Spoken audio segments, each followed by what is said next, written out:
joins us now on Newsnight. Neal, a very good evening to you. First of all, what is your sense? Is SAFA bankrupt? Is it telling the truth when it says it actually is in a cash-positive position? They've got 2.3 million in their bank account, but they've got a wage bill of 17.1 million, which means they're in a little bit of trouble. Well, if it continues that way, the experts would say it's technically bankrupt then. I think technically it is. ABSA, the big sponsors, ABSA and Castle, are both backtracking and cutting their investment. There's been other people who have run over the hills. Their kit sponsor has gone, I'm told. There's some dispute over that. So we're in a situation where you've got, having had a World Cup here, great successful World Cup, and an African Cup of Nations, which went the most ticket sales ever of an African Cup of Nations. We have a South African Football Association in debt. 92 million in debt is the theoretical figure, and they lost 54.4 in the last financial year. Right, you're going to tell us in just a moment that there's a king's ransom as far as development money is concerned from the FIFA legacy from the FIFA legacy. But to the best of your knowledge, in spite of the denials, was development money used for any other purposes? Allegations about this fleet of Mercedes-Benzes. There's two sums.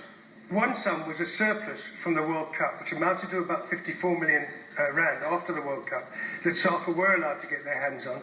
They did buy a group of Mercedes-Benz, they did build the SAFA house with some of the FIFA Legacy Fund, and they did buy a whole lot of buses that seem to be collecting dust.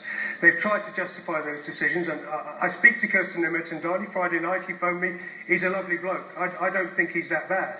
But there are people underneath Kirsten of great power in SAFA who are intent on bribing the 52 regions of SAFA before the September elections to make sure that they take power in September. Those people are the shady people who seem to get through money quite quickly, and like 112 million in the last financial year is a lot of rands. Why does SAFA need a fleet of Mercedes-Benzes? They don't. They're saying that they need it because they have to send people out to the outlying areas, and Mercedes are involved with them, so they thought they'd buy Mercedes rather than Fiat or Citroen, like real people drive. So we're looking at a situation where SAFA are profligate with their money, SAFA are corrupt, SAFA are absolutely spending money like water. And to have a national football body that was late in their payments to Bafana during AFCON, after the Malawi friendly, we know that players weren't paid until just after they beat Angola in the vital game, and I think that money came from central government, but I've still got to establish that. So we have this butting of heads now with SASCOC. Is SASCOC right then in calling on government to implement a full and thorough probe? Yeah, I'm never one to support SASCOC. I think that SASCOC are normally a thorn in the side of very well-run sports organisations, and I've yet to meet anyone in sport that likes SASCOC in this country, which is quite sad. But SASCOC are right to call into question SAFA's accounts. I have here... Now you have another document here. This is about the development money that is available. It is. This was the one that we actually called the FIFA World Cup Legacy Trust. Sepp Blatter gave $100 million to South Africa to rebuild football after the World Cup and to make sure the World Cup was of benefit to the ordinary lads that play football in the street and that want a plastic pitch or a synthetic surface. According to these figures, given to me by a high-ranking SAFA official who's very worried about the future of this money, there's 400... You can vouch for the authenticity and the bona fides of that document. Absolutely. I've got a few documents here, but let's just go on this one. 472,513,704 rand as of October 2012. So close to £500 million rand. I'm told, and this is where I get a bit sticky because I don't sit in these meetings. I know that all football associations can be dodgy. I've seen it happen in countries all around the world. This 472 million rand, nearly £500 million rand, SAFA are desperate to get their hands on it because otherwise they're bankrupt. In September there are elections for the SAFA presidency. At that time, I've spoken to Kirsten. Kirsten on Friday said he will be standing. He told me personally, I'll be standing. Danny Jordan will be standing. Irving Koza will be there or thereabouts. If he doesn't stand for president, he'll be in a position where he's in control of the guy that's going for it, maybe Kirsten.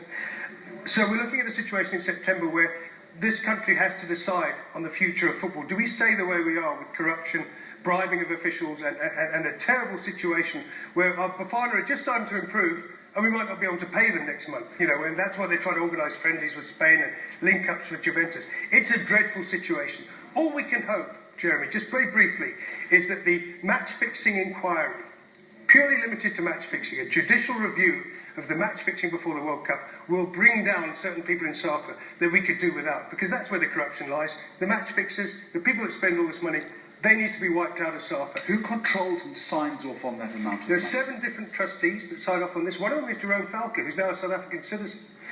He will actually have to come here and help sign whenever they have a group of people like women's football. Today they launched 2 junior leagues. Yep. They want to build something in Bronkhorstspruit or build something in the rural areas for football, not involving the PSL, not involving Chiefs or Swallows or Sundowns. Then they have to all get together, these 7 trustees, agree on the spend, and they have agreed on about 58 million, and then it will come through, I think it's Ernst & Young. So the checks and balances are there, but is there a long-term plan to spend this amount of money, or is it simply going to sit in a bank account and gather interest? Well, that's a good question. There's no long-term plan, but as all the applications come in for money, as people get aware that this 472 million is sitting there, people will come in and say, oh, can we have a little bit of that to set up a junior football club in, somewhere like Mpumalanga, and can we then make sure it's spent properly? There's slight rumours that I'm getting now that some of the money has been given to the wrong people, but there's checks and balances in place. I'm not worried. This 472 million is in the right place, it's doing the right thing, and there's people like Jerome Falker that will sign it off, and there's a financial institution in charge of, it doesn't even come from SAFA. But I do know that SAFA want to get their hands on this money because that's their salvation. Because their sponsors are running, the match-fixing allegations are about to break, and people will be brought down. Unless this money can be brought to bear, SAFA are in big trouble, and Bafana are in big trouble. And I just hope that Bafana can play through this and get through their neutral game against the Central African Republic and then beat Ethiopia away. We then go to Brazil to a World Cup. But who will fund that if SAFA's bank account is kind of a third of the size of their wage bill?